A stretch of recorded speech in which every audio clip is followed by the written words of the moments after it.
Hello दोस्तों, आप सभी का स्वागत है हमारे डर की दास्तान यूट्यूब चैनल में, जहां आपको अनकही और अनसुनी कहानियां सुनने को मिलती हैं। अगर आपको हमारी कहानियां पसंद आती हैं, तो हमारे चैनल को सब्सक्राइब जरूर करें। तो शुरू करते हैं आज की यह कहानी। इंग्लैंड के उत्तरी पहाड़ों के बीच एक ऐसा इलाका था जहां धुंध कभी पूरी तरह छंटती नहीं थी। ऊंचे ऊंचे पहाड़ उस स्थान को चारों ओर से घेरे हुए थे और उनके नीचे फैले घने जंगल दिन में भी अंधेरे से भरे रहते थे।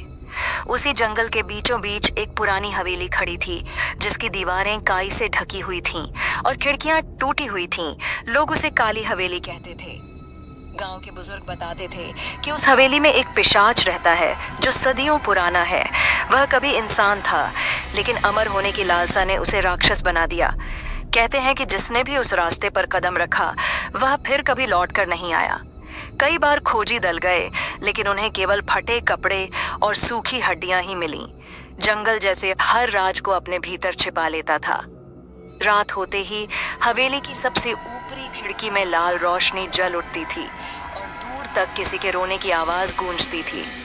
पहाड़ों से टकराकर वह आवाज और भी डरावनी हो जाती थी। गांव वाले सूर्यास्त के बाद उस दिशा में देखना भी पाप समझते थे। उसी समय शहर से 6 दोस्त छुट्टियां मनाने के लिए इंग्लैंड के उन्हीं पहाड़ों की ओर निकले। वे सभी रोमांच पसंद थे और रहस्यमयी जगहों पर घूमना उन्हें अच्छा लगता था। उनमें से आरव ने इंटरनेट पर उस काली हवेली के बारे में पढ़ा और बाकी सबको वहां चलने के लिए मना लिया। सबने इसे एक रोमांचक पिकनिक समझा। किसी को अंदाजा नहीं था कि यह सफर उनकी जिंदगी का आखिरी सफर बनने वाला है। जैसे जैसे उनकी गाड़ी पहाड़ी रास्तों से गुजरती हुई जंगल के करीब पहुंची, वैसे वैसे मौसम बदलने लगा। आसमान पर काले बादल छा गए और ठंडी हवा चलने लगी। सड़क सुनसान होती चली गई और आखिरकार वे उस मोड़ पर पहुंच गए जहां से आगे केवल कच्चा रास्ता था, जो सीधे उसी शापित हवेली की ओर जाता था। उन्हें लगा जैसे कोई अदृश्य नजर दूर से उन्हें देख रही हो, पर वे हंसते हुए गाड़ी से उतरे और अपने बैग उठाकर जंगल के अंदर बढ़ने लगे। उन्हें नहीं पता था कि हवेली की टूटी खिड़की के पीछे से 2 लाल आंखें उनकी हर हरकत पर नजर रख रही हों। जंगल के भीतर कदम रखते ही उन्हें महसूस हुआ कि यहाँ की हवा सामान्य नहीं है। पेड़ों की शाखाएं इतनी घनी थीं कि सूरज की रोशनी जमीन तक नहीं पहुंच पा रही थी। चारों ओर अजीब सा सन्नाटा फैला था, जैसे पक्षियों ने भी इस जगह को छोड़ दिया हो। उनके कदमों की आवाज सूखे पत्तों पर साफ सुनाई दे रही थी और हर आहट पर वे एक दूसरे की ओर देखने लगते थे। आगे बढ़ते हुए उन्हें एक टूटा हुआ पत्थर का फाटक दिखाई दिया, जिस पर काई जमी थी और लोहे की जंग लगी सलाखें हवा में चरमराती हुई हिल रही थीं। फाटक के उस पार वही पुरानी हवेली खड़ी थी जिसकी तस्वीर उन्होंने इंटरनेट पर देखी थी, लेकिन असलियत उससे कहीं ज्यादा भयावह थी। दीवारों पर दरारें थीं और खिड़कियों के शीशे टूटकर लटक रहे थे। अचानक तेज हवा का झोंका आया और हवेली का मुख्य दरवाजा अपने आप धीरे धीरे खुल गया। भीतर गहरा अंधेरा था, जैसे कोई अंतहीन सुरंग हो। दोस्तों ने इसे हवा का असर समझा और हिम्मत दिखाते हुए अंदर जाने का फैसला किया। जैसे ही वे दहलीज पार करके भीतर पहुंचे, दरवाजा जोर से बंद हो गया। आवाज इतनी भयानक थी कि सब सिहर उठे। उन्होंने तुरंत बाहर निकलने की कोशिश की, लेकिन दरवाजा हिल तक नहीं रहा था। उनके फोन में नेटवर्क पहले ही खत्म हो चुका था और अब टॉर्च की रोशनी भी धीमी पड़ने लगी थी। हवेली के अंदर धूल जमी थी और दीवारों पर पुराने चित्र टंगे थे, जिनकी आंखें अंधेरे में चमकती हुई प्रतीत होती थीं। सीढ़ियों के पास खड़े होते ही उन्हें ऊपर से किसी के चलने की आहट सुनाई दी। कदमों की धीमी आवाज, जैसे कोई भारी शरीर लकड़ी की सीढ़ियों पर घूम रहा हो। सबने एक दूसरे को देखा और घबराकर नाम पुकारा, लेकिन कोई जवाब नहीं आया। तभी ऊपर की मंजिल की एक खिड़की में लाल रोशनी चमकी और अगले ही पल पूरा हॉल अंधेरे में डूब गया। उन्हें अब समझ आने लगा था कि यह केवल एक पुरानी इमारत नहीं है, बल्कि कुछ और ही है जो उन्हें अपने जाल में फंसा चुका है। और उसी अंधेरे के बीच कहीं से धीमी हंसी की आवाज गूंज उठी, जो इंसानी नहीं थी। हॉल में गूंजती वह अजीब हंसी धीरे धीरे तेज होने लगी और फिर अचानक सब कुछ शांत हो गया, जैसे किसी ने हवा को भी रोक दिया हो। 6 दोस्त एक दूसरे के करीब खड़े थे। उनके चेहरों पर डर साफ दिखाई दे रहा था। तभी ऊपर की मंजिल से किसी भारी चीज के गिरने की आवाज आई। आरव ने हिम्मत दिखाते हुए कहा कि शायद कोई जानवर होगा और वह सीढ़ियों की ओर बढ़ गया। बाकी दोस्त नीचे ही खड़े रहे। उसकी टॉर्च की हल्की रोशनी सीढ़ियों पर कांपती हुई आगे बढ़ रही थी। जैसे ही वह ऊपर पहुंचा, उसे एक लंबा गलियारा दिखाई दिया जिसके दोनों ओर पुराने बंद कमरे थे। आखिरी कमरे का दरवाजा आधा खुला था और वहीं से ठंडी हवा आ रही थी। आरव धीरे धीरे उस कमरे के पास पहुंचा और दरवाजे को पूरी तरह खोला। अंदर दीवार पर एक विशाल पुरानी तस्वीर टंगी थी। तस्वीर में 6 लोग खड़े थे। उनके चेहरे धुंधले थे, लेकिन उनके कपड़े और हाव भाव बिल्कुल उन्हीं दोस्तों जैसे थे। आरव का गला सूख गया। वह आगे बढ़ा और जैसे ही उसने तस्वीर को छुआ, उसके पीछे किसी के खड़े होने का एहसास हुआ। उसने डरते हुए पीछे मुड़कर देखा, लेकिन वहां कोई नहीं था। तभी कमरे की खिड़की अपने आप बंद हो गई और दरवाजा जोर से भड़क उठा। नीचे खड़े दोस्तों ने उसकी चीख सुनी, जो पूरे हवेली में गूंज उठी। वे घबराकर ऊपर भागे, लेकिन जब तक वे कमरे तक पहुंचे, वहां सन्नाटा था। कमरे के बीचों बीच आरव की लाश पड़ी थी। उसकी गर्दन अस्वाभाविक तरीके से मुड़ी हुई थी और उसकी आंखें डर से फैली हुई थीं। तस्वीर अब खाली थी। उसमें केवल 5 धुंधले चेहरे बचे थे। दोस्तों के पैरों तले जमीन खिसक गई। उन्हें समझ आ गया कि यह कोई साधारण हादसा नहीं है। हवेली ने अपना पहला शिकार ले लिया था और अंधेरे गलियारे के अंत में 2 लाल आंखें फिर से चमक उठीं। आरव की लाश देखकर बाकी 5 दोस्तों का साहस टूटने लगा, लेकिन डर के बीच भी उन्हें वहां से निकलने का रास्ता खोजना था। वे तेजी से सीढ़ियों से नीचे उतरे और मुख्य दरवाजे की ओर भागे। पर दरवाजा अब पत्थर की दीवार जैसा कठोर हो चुका था। वह हिल भी नहीं रहा था। खिड़कियों पर मोटी लोहे की सलाखें उग आई थीं, जैसे हवेली ने खुद को बंद कर लिया हो। अचानक जंगल की दिशा से भयानक गुर्राहट सुनाई दी और हवेली की दीवारें कांप उठीं। रोशनी पूरी तरह बुझ गई और चारों ओर घना अंधेरा छा गया। तभी एक दोस्त घबराकर पीछे के टूटे दरवाजे से बाहर की ओर भागा। बाकी उसे रोकते रह गए, पर वह डर से पागल हो चुका था।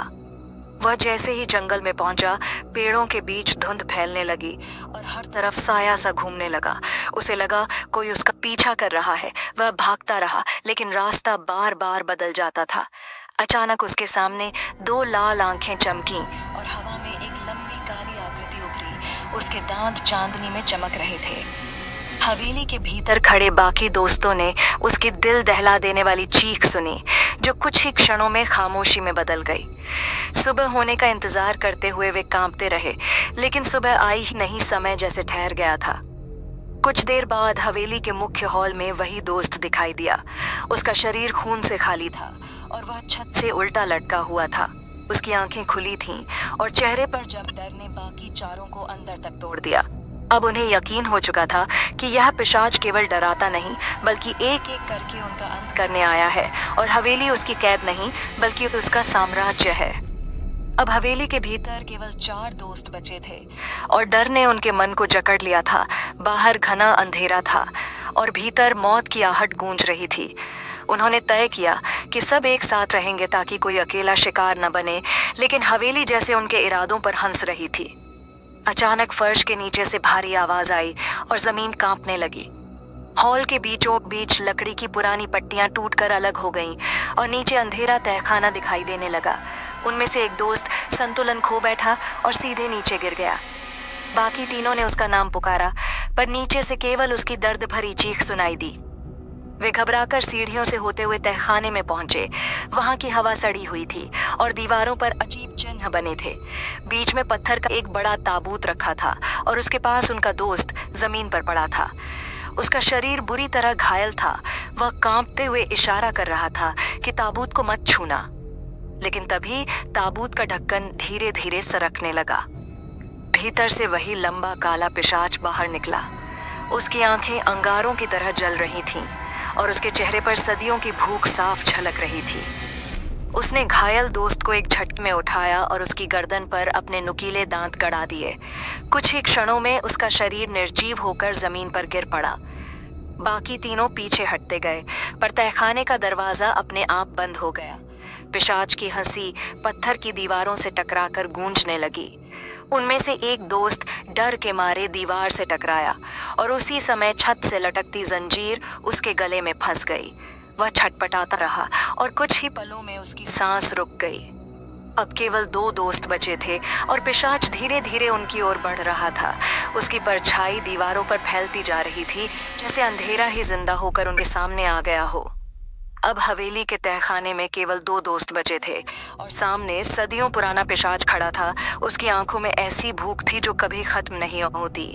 उसने एक लंबी छलांग लगाई और उनमें से एक को पकड़ लिया। वह दोस्त बचने की कोशिश करता रहा, लेकिन पिशाच की ताकत इंसानी ताकत से कहीं अधिक थी। कुछ ही क्षणों में उसकी चीख पत्थर की दीवारों में समा गई और उसका शरीर निर्जीव होकर जमीन पर गिर पड़ा। अब केवल एक ही दोस्त बचा था। उसका नाम कबीर था। वह पूरी तरह घायल था और डर से उसका शरीर कांप रहा था।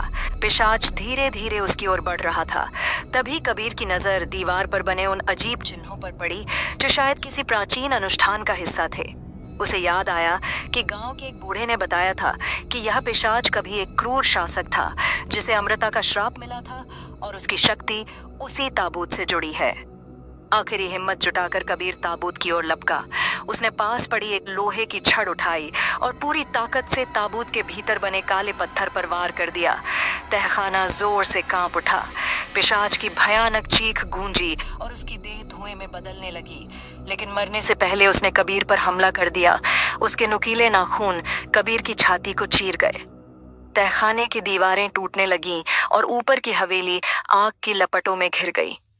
कबीर किसी तरह सीढ़ियों तक पहुंचा और गिरते पड़ते बाहर निकल आया। जंगल में सुबह की हल्की रोशनी फैलने लगी थी। पहाड़ों के बीच धुंध छंट रही थी। कुछ घंटों बाद पास के गांव के लोग उसे जंगल के किनारे अधमरी हालत में पाए। वह खून से लथपथ था और उसकी आंखों में वही डर अब भी जिंदा था। उसने कांपती आवाज में बताया कि पिशाच खत्म हो चुका है, लेकिन उसकी हंसी अभी भी हवा में गूंज रही है।